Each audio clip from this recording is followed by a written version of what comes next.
You don't walk into Spetsnaz, nobody does. Russia's elite special forces units pull from men who've already survived what would end most military careers before they started. Conscription, brutal training cycles, the kind of cold that turns your breath to ice mid-exhale. This isn't a path you choose at 18 with a recruiter's promise. This is something you earn through years of frozen misery and violence that never makes the news because officially it never happened. You start as a conscript. Every Russian male faces this. 12 months of mandatory service, though, if you're unlucky or useful, it stretches longer. You arrive at a base somewhere in the vast nothing of Russia. Siberia, maybe. The Caucasus, Kaliningrad, places where winter lasts 8 months and the infrastructure looks like it lost a war with time itself. Your first week, an officer tells you that discipline here is maintained through a system called Dative China. He doesn't explain what it means. The senior conscripts show you instead. It's hazing, but that word's too soft for what actually happens. The older soldiers own you. They take your food, your boots if they're better than theirs, your dignity as a standing policy. You sleep when they allow it. You eat what they don't want. You learn that rank matters less than time served, and the hierarchy is enforced with fists and worse. Some conscripts break. They go absent without leave. They injure themselves to get medical discharge. They simply stop functioning. You don't break. Something in you refuses. Basic training is where they find out what you're made of, not through encouragement or structured development programs, through cold and exhaustion and the kind of casual violence that Western militaries would classify as criminal abuse. You run obstacle courses in boots that don't fit. You dig fighting positions in permafrost with tools that should have been replaced in 1987. You fire a Kalashnikov that's older than your father, and you're expected to hit targets with iron sights at 300 meters because optics are for officers. But here's what nobody tells you about Russian military training. The brutality isn't random. It's selection by attrition. They're watching to see who adapts, who thrives in conditions that would hospitalize softer men. You start to notice that certain conscripts get pulled aside. Extra training sessions, different duties. A sergeant asks if you've considered contract service. You didn't, but now you are. Contract soldiers are the professionals. You sign for 3 years, sometimes 5. The pay is better than conscript wages, which means it's barely enough to live on. But you're no longer property of the Dative China system. You have standing. More importantly, you have opportunity. This is where the real training begins. You learn combat skills that conscripts never see. Room clearing techniques, sniper fundamentals, how to operate in environments where the cold itself is as lethal as enemy fire. You deploy to Chechnya or Syria or some border region where the conflict has no name because acknowledging it would require explanations Russia doesn't want to give. You stack bodies in places that don't appear on maps civilians can access. The Caucasus teaches you things they can't replicate in training. You learn how an ambush sounds before you see it, the way birds go quiet, how shadows move wrong. You're in a BTR that hits an improvised explosive device, and the man next to you is there and then he isn't, and you keep moving because stopping means dying. 3 months of this and you understand something fundamental. You're good at this. Not just competent, exceptional. That's when the recruitment happens. Not a poster on a wall, a conversation. A lieutenant colonel whose uniform has no unit insignia asks if you've heard of Spetsnaz GRU. You have, obviously. Everyone has. Russia's primary special forces branch, military intelligence directorate, the units that do what conventional forces can't. He tells you there's a selection course. He doesn't tell you where or when or what it involves. He tells you that most men who attempt it fail within the first week, and that failure is permanent. No second chances. He gives you a date and a grid coordinate. You show up. 32 other men are there. You recognize some from your unit, others from deployments, a few you've never seen. They all have the same look. Lean, hard, eyes that have seen things. An officer emerges from a building and tells you to start running. North. He doesn't say how far. The mountains ahead are the kind of terrain that swallows unprepared men and returns them as cautionary tales. This is where it starts. Not at the beginning, but at the point you've earned the right to attempt the beginning. Spetsnaz doesn't build soldiers. It takes men who are already forged and breaks them down to see what remains. You run into those mountains not knowing if you'll come back out. The selection begins with running, always running. 40 kilometers through terrain that climbs and drops without pattern. No roads. No trails worth the name. Just compass bearings and checkpoints marked by instructors who watch in silence as you pass. They don't encourage, they don't criticize. They observe and write notes in small books, and their indifference is worse than any shouting because it means you're alone with your own will. Men start dropping on day 2. A lieutenant from a motor rifle brigade sits down at kilometer 60 and stares at his boots. An instructor walks over, says nothing, marks something in his book. A truck appears. The lieutenant climbs in. You don't see him again. By day 4, 12 men are gone. The remaining 20 sleep in the open regardless of weather. You wake up with frost in your beard and your back against a rock, and you have 15 minutes to eat whatever you carried and start moving again. They test you in sequences designed to strip away the masks men wear. Sleep deprivation first. 72 hours awake, moving, navigating, performing tasks that require precision when your brain is shutting down in sections. Then cold water immersion. You sit in a stream fed by snowmelt for 20 minutes, while an instructor times you with a stopwatch.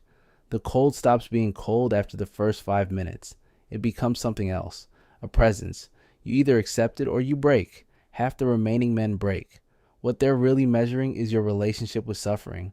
Can you sit inside discomfort without trying to escape it? Most people panic when pain arrives because they believe it shouldn't be there. Spetsnaz selection teaches you that pain is just information. You acknowledge it and continue. The men who quit aren't weak. They're normal. Normal humans have a threshold where the body's warning systems override the mind's intentions. Selection exists to find the abnormal ones who can hear the warnings and keep moving anyway. Week 2 introduces combat problems. You're given a scenario. Hostile position 3 kilometers away. You have a fire team of men you've never worked with and 4 hours to plan and execute. The instructors watch from concealed positions. They're grading your tactical decisions, but also something harder to measure. How you lead when everyone is exhausted. Whether you listen to your team or steamroll them. If you can adapt when the plan falls apart, which it always does. You assault a mock compound at midnight. Your breach goes wrong. The door doesn't give. You have 8 seconds before the notional defenders respond. What you do in those 8 seconds determines whether you're still here tomorrow. You pivot to a window breach. Your team follows without hesitation because you didn't freeze. The instructors write in their books. Somewhere in week 3, you stop counting days. Time becomes something that happens between checkpoints. You navigate to a grid coordinate and receive another and turn and walk. Your feet are destroyed inside your boots. Blisters on top of blisters, some infected. You drain them with a knife tip sterilized over a lighter flame and wrap them with tape and put your boots back on. This is normal now. They test your capacity for violence in week 4. Hand-to-hand combat that isn't sport. No rules, no rounds. Just 2 men in a circle drawn in dirt, and the fight continues until someone can't continue. You break a man's nose with your forehead. He keeps coming. You respect that. You choke him unconscious and help him up afterward because the violence isn't personal. It's assessment. Then the final problem. They wake you at 0200 and hand you a rifle and 20 rounds and a map marked with a single objective 80 kilometers away. You have 48 hours. No food provided. No support. The instructors will shadow you but offer nothing. This is where men fail even after surviving everything else. Not because they can't ruck 80 kilometers, because they can't generate purpose from nothing when every system in their body is screaming to stop. You walk through the first day, you walk through the night. Dawn comes and you're still walking. Your feet have gone past pain into numbness. Better that way. You reach the objective at hour 39. An instructor stands there with his notebook. He looks at you for a long moment, nods once, tells you to get in the truck. Back at base, 8 men remain from the original 32. You're told you've been selected for further assessment. Not acceptance. Assessment. Spetsnaz has selection courses for its selection courses. The real training hasn't even started. What you just survived was just the audition to audition. An officer whose uniform carries no identifying marks tells you to report tomorrow at 0600 for assignment processing. You sleep for 14 hours. When you wake up, everything hurts. You report anyway. Phase 2 begins in a facility whose location you'll never disclose. The real operator training course, 6 months that will reconstruct everything you think you know about combat. You're assigned to an assault group, 12 men, former VDV paratroopers, naval infantry, reconnaissance specialists who've seen action in Chechnya, Georgia, Syria, places that don't exist in official reports. You're the newest, which means you prove yourself daily through performance, not words.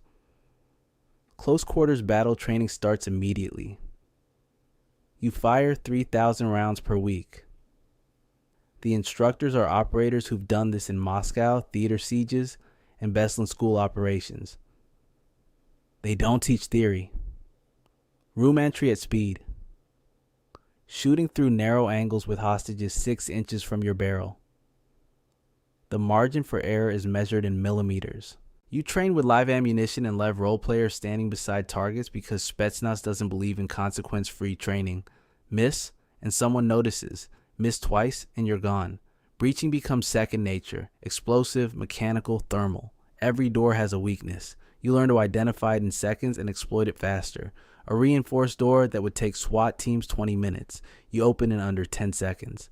Violence of action compressed into moments so brief, the enemy doesn't process what's happening until it's finished. Hand-to-hand combat continues but evolves. Systema, the Russian martial art built for one purpose, ending threats immediately. No sport application, no tournaments. Just biomechanics and leverage and the knowledge of exactly where to strike a human body to shut it down. You practice until a specific sequence lives in your muscle memory the way breathing does. Wrist control to elbow break to throat strike. 2 seconds. Instructors time it.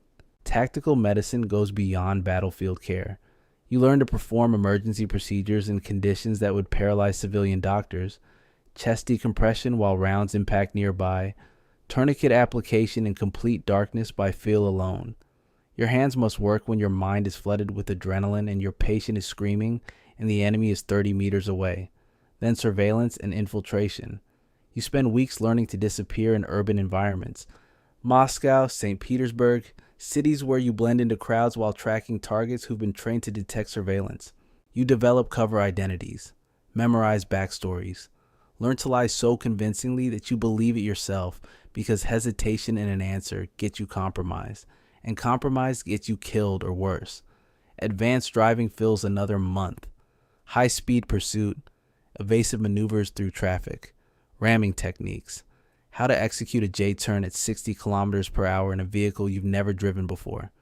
The courses are designed to simulate chaos. Instructors throw obstacles into your path with no warning. React correctly or crash. Those are the options. Somewhere in month 4, your first field problem arrives. You're given a target package. Photograph of a man, address of an apartment in a city 300 kilometers away, and 72 hours to plan and execute a simulated capture operation. Your team moves into the city in civilian vehicles. You conduct surveillance for 2 days, logging patterns, mapping escape routes, identifying vulnerabilities. On hour 68, you hit the apartment at 0400. Door comes off its hinges. Inside in 4 seconds. Target secured in 12. Extraction complete in under 3 minutes. The instructors grade every decision. Debrief lasts 6 hours. Dissecting what worked and what would have gotten you killed in actual operations.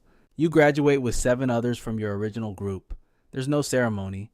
An officer hands you papers assigning you to an operational unit within Spetsnaz GRU. You're an operator now, but the word carries different weight here than anywhere else in Russian military structure. Your first deployment is to a location you won't name, conducting operations you won't describe, against targets whose existence won't be acknowledged.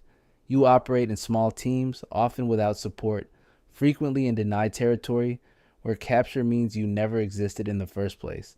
The work is surgical, precision raids, intelligence gathering, direct action when required. You move through foreign cities looking like you belong there because your life depends on that illusion holding.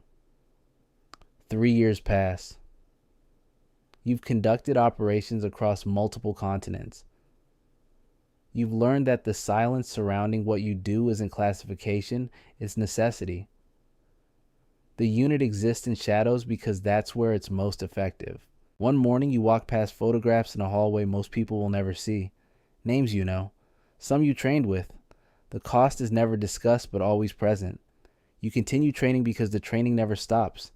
You continue operating because men are selected for this precisely because they can't imagine doing anything else. The cycle doesn't end. Right now, somewhere in Russia, another soldier is beginning selection. Most won't finish. The ones who do will join something that exists outside normal military structure, operating in spaces between official acknowledgement and complete deniability. That's where Spetsnaz lives. The cycle perpetuates itself through necessity, not glory. Spetsnaz doesn't advertise for recruits because the men it needs find their way there through capability, not ambition. You became an operator not because you wanted to join an elite unit, but because everything in your experience pointed toward a kind of work that requires men who function differently than others.